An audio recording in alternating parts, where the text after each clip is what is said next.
энэ хууль түрүүн гончигдорж гишүүний хэлсэн шиг хэрв эхлэл нь байвал санхүүгийн секторын реформын эхлэл нь байвал дэмжинэ.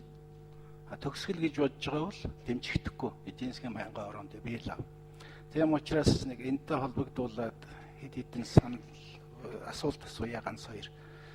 Нэгдүгээрт санхүүгийн секторын реформ эрхцийн үндсийг бүрдүүлэх гэж байгаа мөртлөө ингээд дутуу бүрдэлтэй ийм хууль оруулж ирээд байх.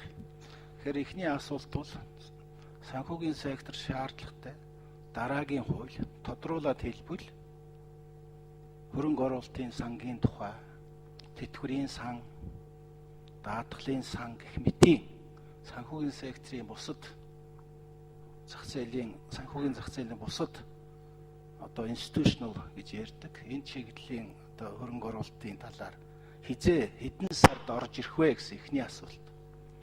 Хоёрдугаар асуулт нь хөрөнгөний зах зээл дээр би зөвхөн энэ хууль хэр зэрэг сайн хийгдсэн гэдгийг тандахын тулд ганцхан томьёоллыг л асуух гэсэн. Institutional investor гэдгийг энэ хуулинд яг юу гэж тодорхойлсон бэ? Хоёрдугаар асуулт. Гуравдугаар асуулт нь ерөнхийлөгч элбэгдорж саяхан Монголын компаниудыг паблик болгох энэ шаардлагатай байна гэж. Өөрөөр хэлбэл компани сайн засаглалын хөгжүүлэх асуудлаар энэ хуулийн дээр яг тэр компаниудад эдийн засгийн сэжим төлөхөс хөшүүрг өгсөн хичнээн заалт орсон бай гэсэн. Хэрв тийм заалт байхгүй объектгүйгээр зах зээл нь зүгээр ёстой нөгөө дугуйг зүгээр л хийц юм шиг хуулаад тавьсан юм шиг юм болно. Энэний гашуун жишээ яг одоо бидэнд бэлхэн байгаа. Тухайлбал хөдөө аж ахуйн биржийн тухай хууль. За энэ гурван асуултанд маш товчхон тодорхой хариулж өгнө үү? Баярлалаа. Баярлалаа. За би гурван асуултыг ихтэйгт хариулчихъя. Сүүлчийн хоёрт нь манай нөхдөд нэмэлт хариулчаарай. Хөрөнгө оруулалтын сангийн асуудлыг бол энэ удаа үлдээч гэсэн юм аа. Зориуд. Тэгээ боловсруулж байгаа энэ хаврын чуулганд өргөн баригдана. Хугацааны хувьд бол. Үлцэн хоёр асуулт манайх эндээс хариулж байгаа. За бас нэг зүйлийг хэлж. Институционал хөрөнгө оруулагч гэдгийг болох инвестор гэдгийг бид нар бол мэргэжлийн хөрөнгө оруулагч гэсэн ер нь бидний хэрэгэлдэг нэр томьёо явж байгаа л да. Гэхдээ энэ дээр одоо хөрөнгө оруулалтын сан дээр гол концепцийн асуудал нь яригдаад байгаа. Тэрэн дээр бид нар одоо томоохон тэтгэврийн сан, даатгалын сангууд энэ асуудлыг ярих уу? Альсвал цэвэр нээлттэй хөрөнгө оруулалтын сангууд, mutual fund ч юм уу хамтын сангуудын асуудлыг ярих уу гэдэг концепцийн асуудал яригдж байгаа. Ер нь бол хуулийн төслүүд бэлэн болцсон байж байгаа. Яг энэ утгаар нь эдийн засгийн хөгжлийн яам, сангийн яам, Монгол банк одоо санхүүгийн цуцлахороо яг энэ үзэл баримтлалаа сайн тохироод яах юм бол хуулийн төсөл бол бэлэн байгаа. Энийг бол маш яралт оруулах ёстой. Гол асуудал нь энэ хууль хүчин төгөлдөр босоход хөрөнгө оруулалтын сангийн хууль батлагдсан байх ёстой. Хүчин төгөлдөр болно гэдэг нь үйлчлж эхлэхэд хөрөнгө оруулалтын сангийн хууль батлагдсан байх ёстой гэсэн тийм л хүлээлт байгаа. Үндсэндээ бол үндсэн тоглогч нь байхгүй тийм хууль болчих гээд байгаа юм л да. Тэр санхүүгийн сектор дээр бол бид нар өшөөд банк санхүүгийн байгууллага дээр бас өөрчлөлтийн шинэ хуулийн төсөл орж ирнэ. За цаашлаад өшөө манай хорооны эрх зүйн байдал гэдэг ер нь бол томоохон юмнууд орж ирнэ. Хуулиуд хийгдсэн байж байгаа. Компанийн засаглалтай холбогдсон асуудлаар бол ерөөсөө одоо Монгол улсад анх удаа компанийн засаглалын тайлан гарна. Засгийн газрын хөтөлбөрийн дагуу жил болгон гаргаж явах хэрэгтэй. Энэ тайлан энэ 5 сард бэлэн болно.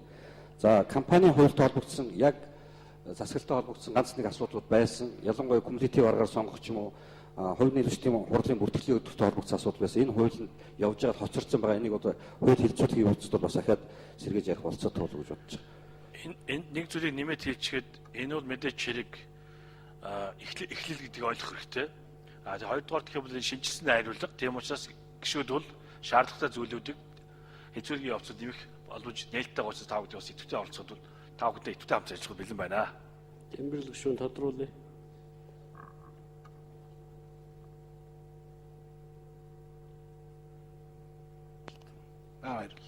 Би тэр митинг олон нийтийн хувьцаат компани болоход компаниудыг яаж төлөх тийм хүчээр биш, компанид ажиллаар биш, цэвэрлэх байдлаар биш, зүгээр л эдийн засгийн сэжим төлөвцөөр яаж энэ хуулинд ямар заалд орсон бэ гэдгийг тодруулах гэсэн. Тэрнээс биш мэрэгжлийн хөрөнгө оруулалт гэдэг тэр institutional investor-ыг тэгж орчуулж байгаа бол энэ шиг буруу юм байхгүй гэдгийг бас хэлмээр байна.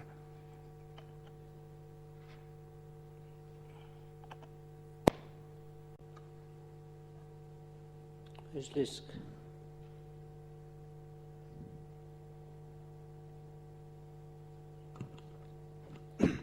Тэмдэглэл гишүүний асуултад товчхон хариулъя. Мэргэжлийн хөрөнгө оруулагч гэдэг нь qualified, unqualified гэдэг утгаараа хуулийн төсөлд орсон байна. Харин institutional гэдэг утгаараа иргэд бөгөөд одоо томоохон байгууллагуудын хөрөнгө оруулагч санхүүгийн зах зээл дээр оролцох асуудлыг ямар нэгэн байдлаар ялгарлааг байгаа. Өөрөөр хэлбэл аль нэг төрлийн хөрөнгө оруулагч санхүүгийн зах зээлд оролцохдоо яг ижил тэгш хэмжээний эрхтэй оролцохоор заасан байна.